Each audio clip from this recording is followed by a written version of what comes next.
But while Kamala says that people who believe in Jesus don't belong to her rallies, in our movement, we love Christians, we welcome believers, and we embrace followers of Jesus.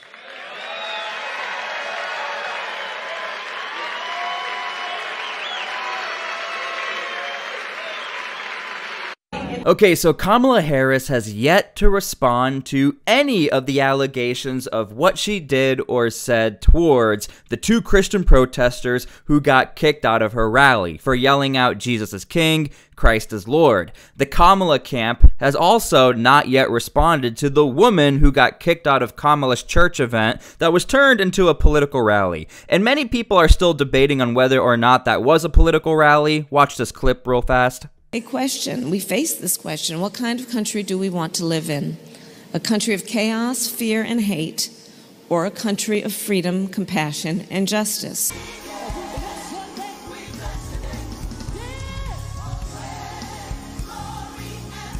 Now, as I was doing research for this video, I totally stumbled across this Ben Carson clip that I think is really important that we watch, and then we'll get into the Donald Trump camp. But have you noticed that there are some Christians in particular who say, I don't want to get involved in this system because both sides are evil. Have you heard that?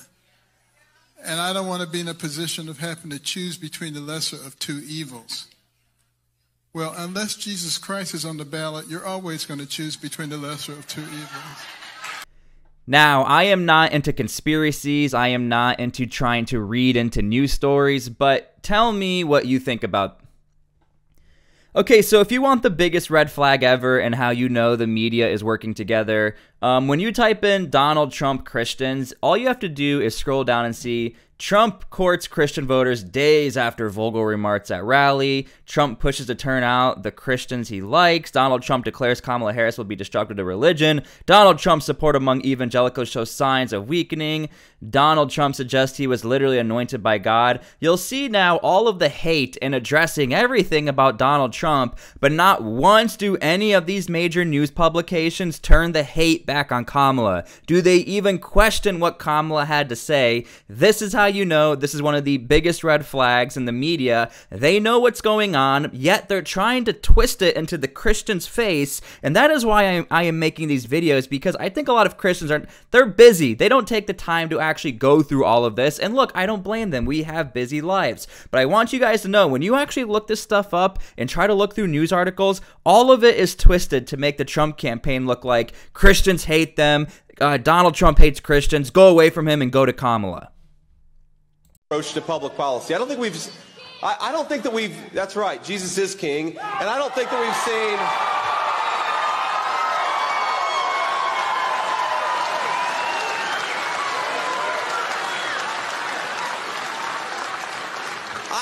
I don't think that we've seen anything like this in modern American politics.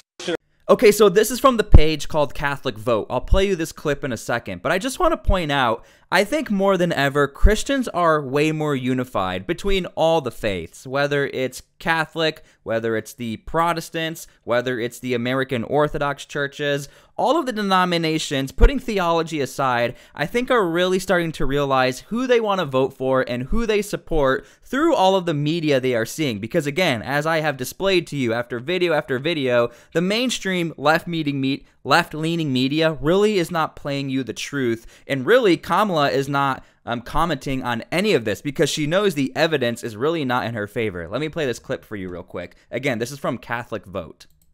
Why would I vote for someone that openly belittles the one who created and saved me? Oh wait, I wouldn't. No Christian should. And after that stunt Kamala pulled a couple days ago at her rally, to respond to someone shouting Jesus is Lord with, "You're at the wrong rally," it's not a very good look, Kamala, to explicitly disavow Christians. And no, she wasn't responding to hecklers shouting lies, lies. Those were people saying bye to the two boys that were praising Jesus as they were being pushed out.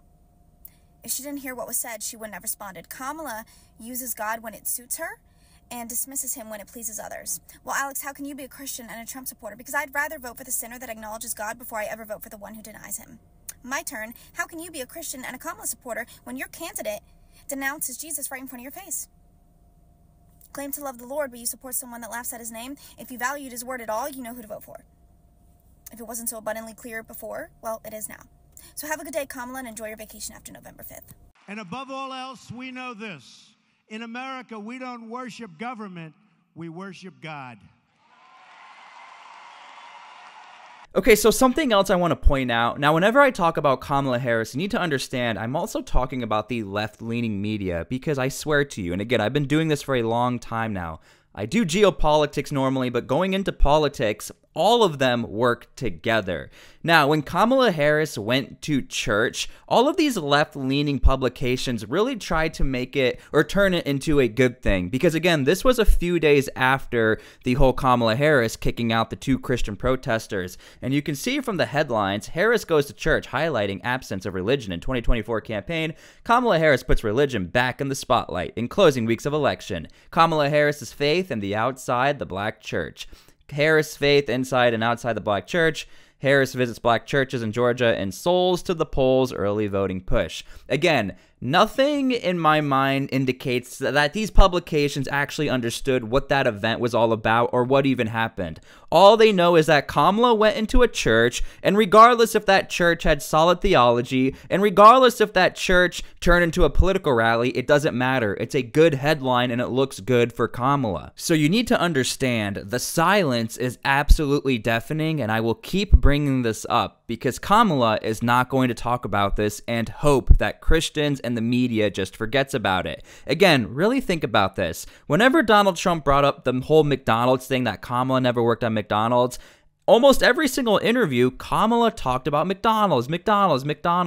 When Donald Trump talked about small rally sizes, Kamala immediately responds, no, we have big rally sizes. And like, again, remember, the whole left-leaning media, to include a lot of influencers, kept pointing out, look how big these rallies are. She's worked on McDonald's. Donald Trump doesn't know what he's talking about. But when it comes to Christianity, notice how silent it is. Notice that nobody else is talking about it. And again, I promise, I hate conspiracies, I hate fear-mongering, and I do hate using Christians as political pawns, but in this case, I feel absolutely confident that in this case, you can actually see Kamala Harris being super quiet and hoping nobody talks about it and hoping the media could actually carry her. But unfortunately for Kamala Harris, it doesn't look like it's working out in her favor. In fact, it looks like Donald Trump and their camp, they must have a really smart social media team and they must have some solid Christians in their camp because they keep bringing it up, they keep pressing her on it because they know Kamala Harris is either going to have to humble herself and apologize